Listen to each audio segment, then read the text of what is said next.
Hi, I'm Shelly-Ann Weeks and welcome to Period News. Our lead story, the flow of money and medicine, the untapped white space. For Period decades, News, your trusted source for the latest stories shaping women's health. space. For decades, women's health has been treated as a niche market, but a new insight report from the World Economic Forum and Boston Consulting Group is setting the record straight. The headline, we're looking at a historic market inefficiency. Here's the math that doesn't add up. Women make up 50% of the population and drive the majority of household healthcare decisions, yet only receive 6% of private healthcare investment. If you're a company that only focuses on women's health, you're fighting for less than 1% of the total pie. This isn't just about periods and pregnancy. While 90% of capital is stuck in the familiar areas of reproductive and maternal health, women are losing 75 million years of healthy life every year to conditions that affects us directly, like heart disease and autoimmune disorders. But there is a silver lining. The report highlights a massive $100 billion plus opportunity if we start investing in these areas, like menopause and cardiovascular health. We've seen this work before. Look at IVF. It went from being a stigmatized experiment to a $13 billion industry because the policy and the money finally caught up to the science. What are the key takeaways from this report? Number one, the funding disparity is massive. Despite women and girls representing nearly half the global population, women's health captures only 6% of private healthcare investment. Companies focusing exclusively on women's health receive less than 1% of the total funding. Two, investment is narrowly focused. Roughly 90% of capital in the sector flows into just three areas: reproductive health, maternal care, and women's cancers.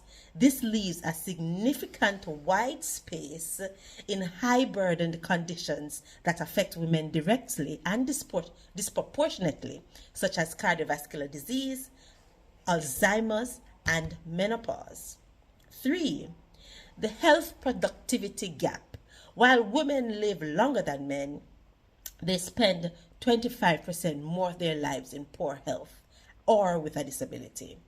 This is not just a health crisis, but an economic one. For example, menopause symptoms alone causes an estimated $1.8 billion loss in productivity annually in the US. 4. IVF as a success blueprint. The in vitro fertilization (IVF) market proves that niche medical area can become a multi-billion-dollar global industry once scientific reliability, policy support, and predictable reimbursement models align. And 5, $100 billion opportunity. Effectively addressing just four therapeutic areas: menopause, osteoporosis, Alzheimer's, and cardiovascular disease could unlock a market opportunity worth more than $100 billion in the US alone by 2030. So, why does this matter? Women's health research is both a public health priority and a major economic opportunity. Although women live longer than men, they spend about 25% more of their lives in poor health or with a disability. Research is essential to close the gap because many serious conditions like heart disease, Alzheimer's, and autoimmune disorders affect women differently and more severely in some cases. However, medical research has historically focused on men, which has led to gaps in understanding women's bodies and, in many cases, misdiagnosis. Investing in women's health is also necessary, and it makes economic sense. Improving health outcomes for women strengthens productivity and support long-term growth. For example, focusing on just four areas, like I said before: menopause, osteoporosis, Alzheimer's, and heart disease could create a market worth over $100 billion opportunity. In short, more research focused on women is key to building a healthcare system that truly works for everyone. The call to action is clear.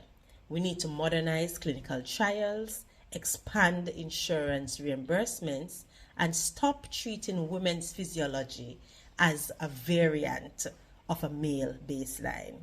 It's time to move beyond the gap and start filling the white space. Because when women's health improves, the entire global economy wins. As this conversation continues to evolve, let's make one thing clear. Women's health can no longer be ignored. I'm Shelly-Ann, and this has been Period News. Stay informed, stay empowered, and remember, your period is natural, you matter, and your needs are valid. See you next time. Thanks for tuning in to Period News. If you like what you see, don't forget to like, share, subscribe, and comment. Tell your friends. See you next time for the next episode as we explore stories impacting women's health.